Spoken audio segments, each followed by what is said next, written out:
Another major problem related to psychoactive drug use is the spread of blood-borne diseases through the sharing of needles and substances administered through IV injection. Things like HIV, hepatitis B and C are common among users. According to an article from the American Journal of Public Health, quote, "The injection of illicit psychoactive drugs has now been reported in 129 countries, and HIV infection, one of the newer and most dramatic adverse health consequences of drug use, has been reported among injection drug users in 103 countries." Close quote. After a person abruptly stops using a drug after repeated use, they experience withdrawal symptoms. These symptoms vary in severity and are different for each drug. For example, heroin withdrawal symptoms can include nausea, vomiting, diarrhea, aches and pains, hot and cold flashes, increased blood pressure, pulse, and temperature. Another problem relating to health is the amount of drug-related emergency room visits. This table shows the number of visits in 2011, with most occurring in combination with alcohol. This table is from the Drug Abuse Warning Network.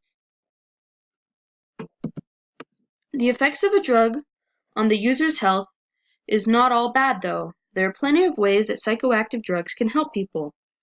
Depressants have long been used as a very good anesthetic in hospitals. They also can help people with insomnia get sleep, and they can reduce anxiety in people with anxiety disorders. Stimulants allow people to stay awake and focused, and amphetamines can really help people who have ADHD. They also can be used to control weight as they decrease appetite. Opioids are still used today for their powerful pain relief.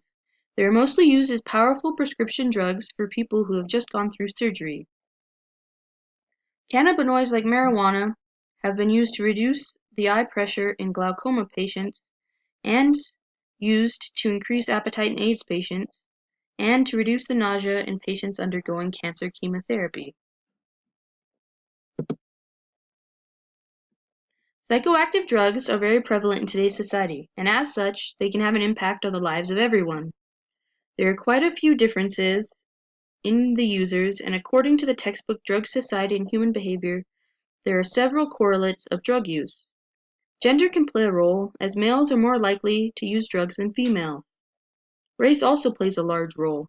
The data is actually rather surprising, as whites are more likely to drink alcohol, use tobacco, or use cocaine than African Americans and Hispanics, according to the National Society on Drug Use and Health. Personality variables and genetics also play a role, as impulsive individuals are linked with higher chances of drug use.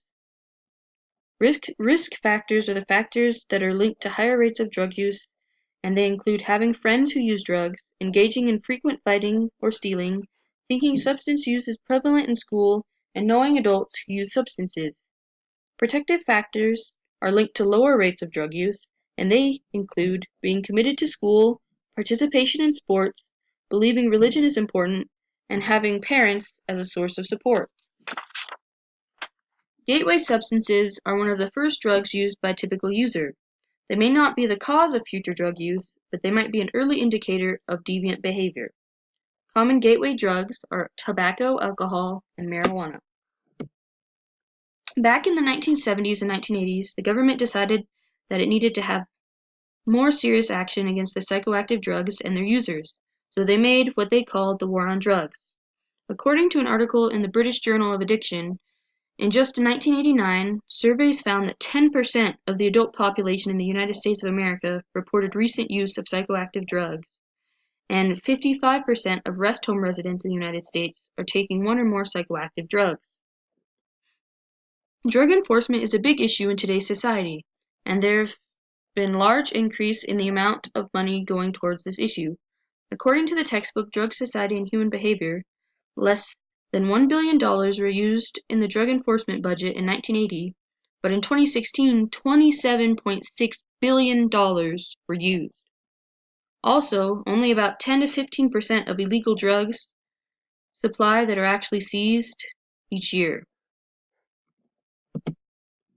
This graph of the National Society of Drug Use and Health tracks the past month use of drugs in people aged 18 to 25 years old.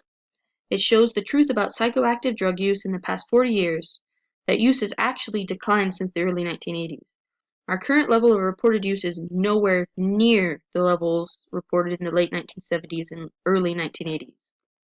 I feel like this information is important for everyone to know, as our current media makes it seem like as if our drug problems are the worst that they've ever been, but they're actually not. One of the main misconceptions that I learned was the fact that drugs themselves are not good or bad. Drugs are simply an object, so they cannot be bad.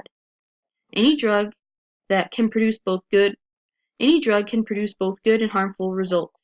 It's ultimately the user's responsibility to make sure that they're not misusing or abusing the substance. Another misconception I came across was the idea that a drug changes an individual's personality and makes them more likely to become a criminal.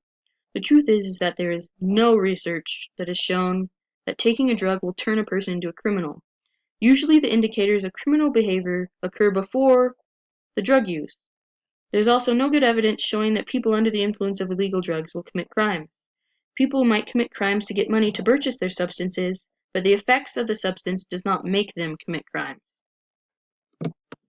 All in all, we managed to explore what psychoactive drugs are, how they affect our health, their significance among college students, and some common misconceptions surrounding them. Overall, psychoactive drugs cannot be described as good or bad. They can have both positive and negative effects on health, and affect users in many ways.